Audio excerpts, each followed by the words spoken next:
Hello, my name is Adrian Bolesnikov, and I'm happy to present our work, Wearable Identities, Understanding Wearables' Potential for Supporting the Queer Expression of Queer Identities, studying the intersection of wearable technology and queer expression.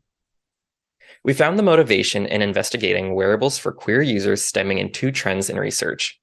Queer HCI work has made noteworthy strands in the domain of queer identity management, particularly through investigating the online queer persona, and wearables offer a unique avenue to explore non-online user contexts with their inherent embodiment and wide range of potential applications. Social wearable research, however, determines largely what is socially acceptable based off privileged bodies and experiences. As a result of the significant focus placed on online social networking contexts, we observed a growing need for research investigating the application of emerging technologies for queer users.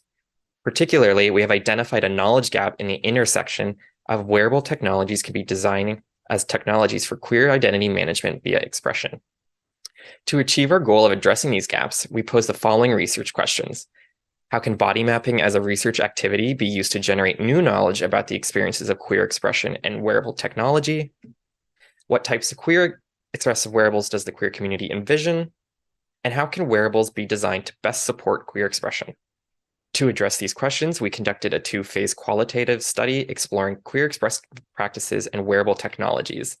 In phase one, we first performed semi-structured interviews with the queer community. And during the second phase, we carried out body mapping workshops with the queer community to gain a deeper understanding on queer bodies. While it is used in a variety of ways, HEI tends to utilize body mapping as a method to kinetically visualize an experience with user bodies to generate information on in-the-moment experiences. We, however, used body mapping to ideate future wearables and how it might impact queer lived experiences. While the benefits of carrying out this project were numerous, we offer three key contributions through this work. Firstly, we offer a more insightful knowledge base regarding queer wearable design, specifically through a series of wearable design recommendations and considerations. We provide a series of user-generated queer wearable designs to provide a direct insight into the types of wearables the queer community envisions and would benefit from. And we finally provide a methodological contribution in our execution of a dual interview and body mapping user study examining queer wearables and identity expression. In addressing our research questions, we carried out a two-phase research project to better understand trends in queer expression, wearable usage, and how wearables could be designed to better support the queer community's expression. The first phase of our study was a series of semi-structured interviews. For time considerations, I will only briefly cover the first phase and focus more on the second, but encourage all to check the paper for further information. In the first phase, we carried out 16 online semi-structured interviews with a diverse set of English-speaking adults with queer identities or lived experiences. In answering our research questions, we identified two major themes covering wearable barriers for queer communities and expressive modifications for digital devices. In the first theme, participants identified a number of factors that offered an insight into the spectrum of barriers that affect wearable devices pertaining to queer communities, such as wearable access, safety, and exclusion of queer-friendly functionalities and expressive options. In our second theme, several participants discussed insights that provide a deeper understanding into queer perspectives on expressive modifications for digital devices. Participants discussed the importance of device customizability, adaptability, and the use and implications of device hardware for some queer users.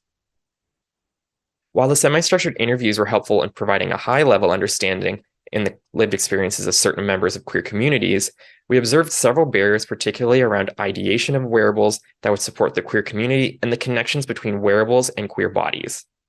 In further addressing our research questions and filling in gaps found from the first phase, we subsequently carried out a series of individual body mapping workshops.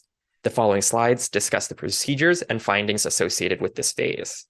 Beginning with the methodology, we carried out 15 online independent body mapping workshops that had the same inclusion criteria and only 2 participants from the first phase that took part in the second phase. Our workshops had 5 sections, starting with the collection of demographic information and then walking participants through a stream of consciousness warm-up exercise. And there was the preparation of present and future sets of body maps, such as the 2 participant-provided maps shown on screen now, 2 sketching prompts to draw their current expression and future wearables to support queer expression, and then a set of directed questions at the end. We encourage all to read the paper for further details on the intricacies of our methodology, such as how we encourage the creation of diverse representation of body maps in different shapes and orientations, and the design probes we provided. Following our data collection, we conducted 2 sets of reflexive thematic analysis. For interview data, we carried out the same process of transcription and analysis, and for the generated body maps, we conducted a similar process of thematic analysis on maps recreated on Miro to ensure clarity and enhance readability. In answering our research questions, we yet again identified 4 themes covering queerness and expression, queer bodies and expression, envisioning queer wearables, and designing wearables for queer communities.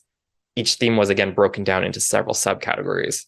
In the interest of time, however, I'll only be covering the most prominent, notably queer wearables and designing wearables for queer communities, but I still encourage everyone to explore our findings presented in the paper for a richer exploration of each. As a result of our participant-designed devices, we observed 3 themes that provided insights into the connection between potential queer wearables and queer bodies. While envisioning queer wearables, our participants shared different parts of their bodies they described as featuring, utilizing, or benefiting from queer wearables, particularly the eyes, chest, and upper and lower bodies.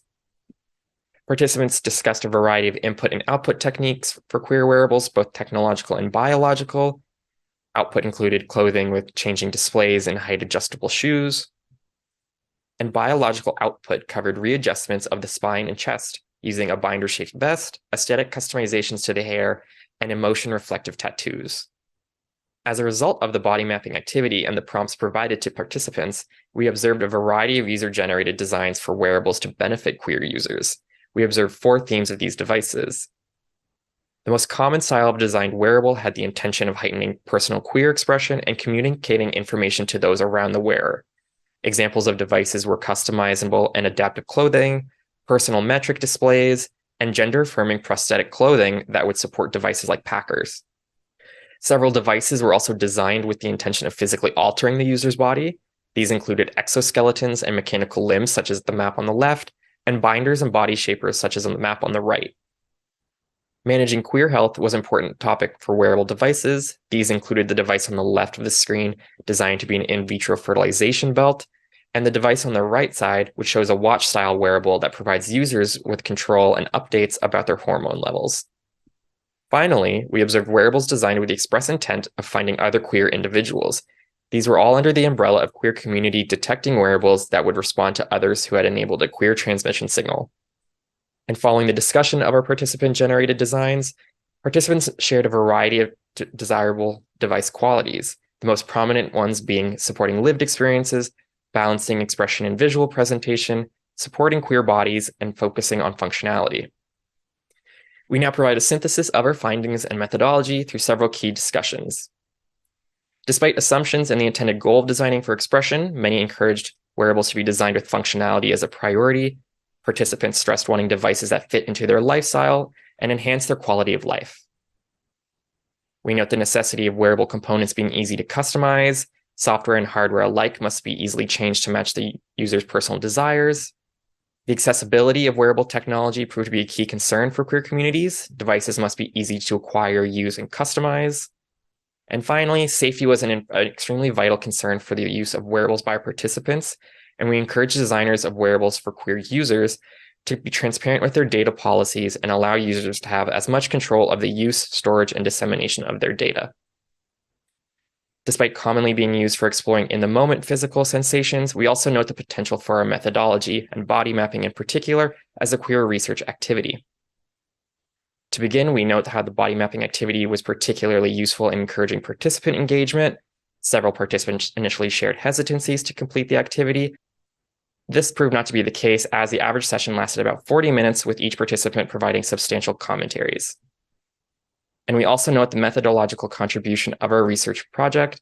Our motivation for pursuing a unique take on body mapping was grounded in Hameson et al.'s work to design trans tech that identified salient oppressive societal factors and ways technology can be designed to address these.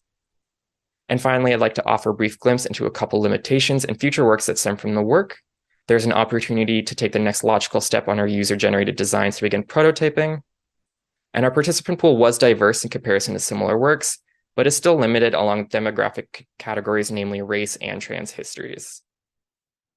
Thank you very much for listening to my presentation.